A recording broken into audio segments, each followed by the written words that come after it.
Sharp tooth. இது வந்து நாக்கோட lateral பகுதியில வரக்கூடிய கேன்சரு. அந்த ஷார்ப் டூத் பட்டு, பட்டு, பட்டு அது கேன்சரா மாறக்கூடியது. ஸ்னஃப்னா வி கால் திஸ் இது எங்க ஏரியாவ தான் நம்ம ஸ்னஃப் பாக்ஸ்ன்னு சொல்லுவோம். ஓகே. இந்த மூக்குப்பொடி.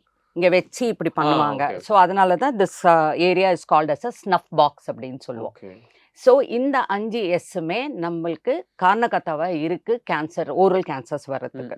இது பெண்களுக்கும் வரும், ஆண்களுக்கும் வரும். ஸ்மோக்கிங் வந்து சிகரெட் ஸ்மோக்கிங், சுட்டா ஸ்மோக்கிங், பீடி ஸ்மோக்கிங் இதெல்லாம் ரொம்ப காமன்.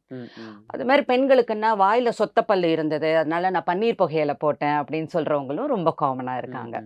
நான் படிக்கிற காலத்துல நான் எம்எம்சில படிக்கும்போது இந்த பன்னீர் புகையிலெல்லாம் போட்டு கன்னத்துல ஓட்டையாய் வந்த அளவுக்கு பேஷண்ட்ஸ் எல்லாம் நாங்க பார்த்துருக்கோம். ஸோ இதெல்லாம் வந்து பிரிவென்டபிள் கேன்சர் தானே. ஓகே. ஆமா, ஆமா. நம்ம தெரிஞ்சே தானே பண்றோம். இதெல்லாம் நம்ம பண்ணாம இருந்தா அந்த கேன்சரே வந்திருக்காதே. ஆல்கஹால் குடிக்காம இருந்திருந்தா கேன்சரே வந்திருக்காதே. லிவர் கேன்சர்லாம் கொஞ்சம் கேரளால அதிகமா இருக்கும் பார்த்தீங்கன்னா. ஸோ அது வந்து you can related to alcoholism.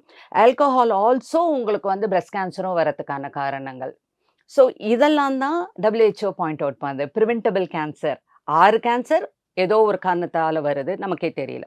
அந்த 4 கேன்சர் பிரிவென்டபிள் கேன்சர் தானே. அதையும் நம்ப தமிழ்நாட்டுலலாம் பார்த்தீங்கன்னா, டவுன் சவுத்லாம் பார்த்தீங்கன்னா, அதிகமா நம்ம ஹெட் அண்ட் கேன்சர் பார்ப்போம் நெறைய. அப்படியா? ஓரல் கேன்சர்ஸ் நெறைய. ஓகே.